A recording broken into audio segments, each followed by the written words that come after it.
झरिया झारखंड का 15वां सबसे बड़ा शहर है, जो झारखंड की इकोनॉमी में एक बहुत बड़ा सहयोगी है। 2011 सेंसस के अनुसार झरिया की पॉपुलेशन 81,979 के लगभग है, जिसमें 54% पुरुष और 46% महिलाएं हैं। यहाँ की लिटरेसी रेट 68% है, जो कि भारत की एवरेज लिटरेसी रेट से लगभग 8% कम है। जमीन के नीचे खजाने के रूप में कोयला होने के बावजूद भी यहाँ गरीबी देखने को मिलती है। बड़ी बड़ी कोल कंपनी और बीसीसीएल होने के बाद भी यहाँ लोग अब ओपन कास्ट माइनिंग करते हैं। ओपन कास्ट माइनिंग का मतलब है कि लोग यहाँ अपने स्तर से खुदाई करके कोयला इकट्ठा करके बेचते हैं। हालांकि इस तरह की माइनिंग इलीगल है, लेकिन यहाँ की ज़्यादातर आबादी ऐसा करती है, जिसका कारण जो पढ़े लिखे नहीं हैं उनके लिए माइनिंग के अलावा कोई और उचित रोजगार नहीं है। ओपन कास्ट माइनिंग बिना किसी सेफ्टी गियर्स के की जाती है। लोग बहुत आसानी से कोयला अपनी साइकिल पर ढोते हुए देखे जा सकते हैं। कोयले के जलने से निकलने वाली जहरीली गैसों से यहाँ के लोगों में अनगिनत बीमारियां हो रही हैं, जिसमें सबसे बड़ा खतरा अमोनिया गैस से होता है। बेल्जियम की यूनिवर्सिटी लीव्र द ब्रुसेल 2008 में एक मैप पब्लिश करती है, जिसमें शोधकर्ताओं ने सैटेलाइट डेटा का उपयोग करके दुनिया का एक मैप तैयार किया, जिसमें 9 साल का डेटा शामिल है। इस मैप में दिखाया गया है कि झरिया और उसके आसपास का इलाका कोयला खदानों के जलने से भारी अमोनिया प्रदूषण का शिकार है। अमोनिया तेजी से अन्य गैसों के साथ मिलकर छोटे कणों का निर्माण करती है, जो श्वसन और हृदय रोगों के माध्यम से मानव जीवन को गंभीर नुकसान पहुंचाती है। झरिया कोल फील्ड दामोदर नदी घाट के किनारे स्थित है और यह कोल माइन लगभग 280 वर्ग किलोमीटर में फैला हुआ है और यहाँ से विटामिनस कोयला निकाला जाता है, जिसका उपयोग कोल बनाने में किया जाता है। और आपको बताते चलें कि भारत का अधिकतर कोयला झरिया से आता है। झरिया में 23 बड़ी भूमिगत और 9 बड़ी खुली हुई खदानें हैं। यहाँ कोल माइनिंग की शुरुआत 1894 में शुरू हुई थी और 1925 में इसमें काफ़ी तेजी आई। 1971 में खदानों का राष्ट्रीयकरण होने के बाद कोयले की आसानी से उपलब्धता की वजह से झरिया के आसपास स्टील प्लांट्स लगाए गए और आजकल झरिया की धरती जल रही है। लोगों के घर जमीन में धंस रहे हैं, जिसे देखकर लगता है कि झरिया में मानो नरक के द्वार खुल गए हों। और यहाँ पहली बार आग 1916 में देखी गई थी और यह एक सदी से भूमिगत जल रही है। सबसे पहली बार आग सेठ खोरा राम जी की खदान में देखी गई थी और सबसे पहले इन्हीं की खदान 1930 में भीतर लगी आग की वजह से ढह गई। 8 नवंबर 1930 को राम जी की 2 खदानें खास झरिया और गोल्डन झरिया आग के कारण ध्वस्त हो गईं, जिसमें उनके घर और बंगले भी ढह गए। 1934 में नेपाल और बिहार के भूकंप ने आग को फैलाने में और मदद की। 1938 तक अधिकारियों ने पब्लिकली घोषणा कर दी कि झरिया शहर नीचे से जल रहा है और 130 में से 42 खदानें जल रही हैं। 1970 तक इस क्षेत्र में लगभग 70 से अधिक खदानों में आग की रिपोर्ट दर्ज की गई और वर्तमान समय में लगभग हर एक खदान जल रही है। वर्तमान समय में झरिया बहुत ही खराब स्थिति में है, जिसकी वजह खदानों में लगी हुई आग बेकाबू हो चुकी है और इसे बुझाना संभव नहीं हो पाया, जिसके चलते संपत्ति और जीवन का नुकसान हो रहा है।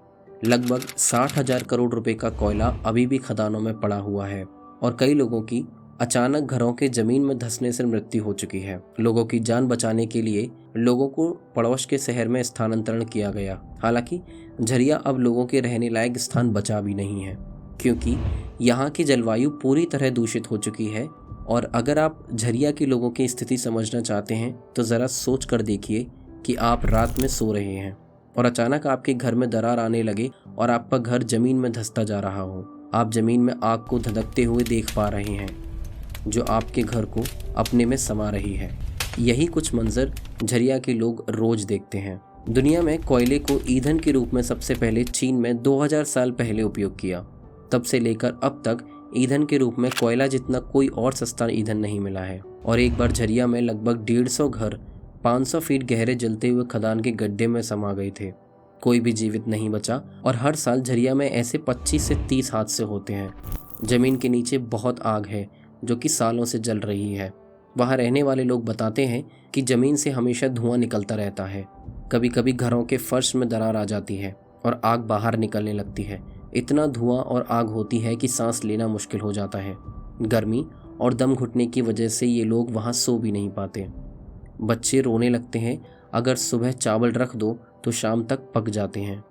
झरिया के निवासियों के अनुसार आंख में जलन, गले और फेफड़े में जलन, खुजली का कारण सल्फर और फास्फोरस की गैसें हैं जो जमीन में खुली दरारों से निकलती हैं और हवा में फैल जाती हैं। जहरीली गैसें, दबाव और गर्मी के प्रभाव वहां की जीवन स्थिति को लगातार बदतर बनाते जा रहे हैं। गर्मियों के भीषण गर्मी और मानसून के समय हालात और ख़राब हो जाते हैं। जब बारिश का पानी ज़मीन में जाता है तो दरारें और चौड़ी हो जाती हैं। झरिया के ज़्यादातर हिस्से में आग लगने के बाद और 100 साल से भी ज़्यादा समय से आग से प्रभावित होने के बावजूद इस इलाके में खनन कभी बंद नहीं हुआ। 2004 में राज्य सरकार द्वारा एक एजेंसी बनाई गई ताकि प्रभावित इलाकों में रहने वाले गैर बीसीसीएल कर्मचारियों के पुनर्वास का प्रबंधन किया जा सके। Jharia rehabilitation and development authority को बीसीसीएल द्वारा बेचे जाने वाले हर टन कोयले पर 10 रुपए का एक शुल्क मिलता है जो उन लोगों के पुनर्वास के लिए खर्च किया जाता है जो आग से प्रभावित हुए हैं। इससे हर साल करीब 3 अरब रुपए जुटाए जाते हैं, जिसका एक हिस्सा Jharia rehabilitation and development authority को दिया जाता है। इस फंडिंग के बावजूद जेआरडीए को पुनर्वास का आयोजन करने में कई समस्याओं का सामना करना पड़ता है, खासकर तब जब घर बनाने के लिए जमीन का अधिग्रहण करना हो। कई जगहों पर पारंपरिक जमींदारों ने विरोध किया है। जेआरडीए के लिए एक परिवार के लिए निर्धारित 2 कमरों का घर बनाने के लिए भी जमीन ढूंढना एक चुनौतीपूर्ण कार्य है। जेआरडीए की समस्याओं को बढ़ाते हुए 2008 की मास्टर प्लान के बाद आग से प्रभावित परिवारों की संख्या लगभग 2 गुनी हो गई। 2008 के मास्टर प्लान के अनुसार 54,159 गैर बीसीसीएल कर्मचारियों के परिवारों को पुनर्वासित करने का लक्ष्य था, लेकिन आज यह आंकड़ा 1 लाख परिवारों से अधिक हो गया है। कोयला कंपनी द्वारा अपने कर्मचारियों के परिवारों को पुनर्वासित करने के प्रयास भी चल रहे हैं। बीसीसीएल के गंगोपाध्याय जी के आधिकारिक आंकड़ों के अनुसार 2016 तक 6,500 कर्मचारियों के परिवारों को सुरक्षित स्थानों पर स्थानांतरित किया जा चुका है। इन क्षेत्रों में रह रहे लोगों की समस्याओं को हल करने के लिए उन्हें पुनर्वासित करने के लिए सरकार ने अगस्त 2009 में एक मास्टर प्लान को मंजूरी दी थी, जिसमें करीब 9,773 करोड़ रुपए के निवेश का अनुमान लगाया गया।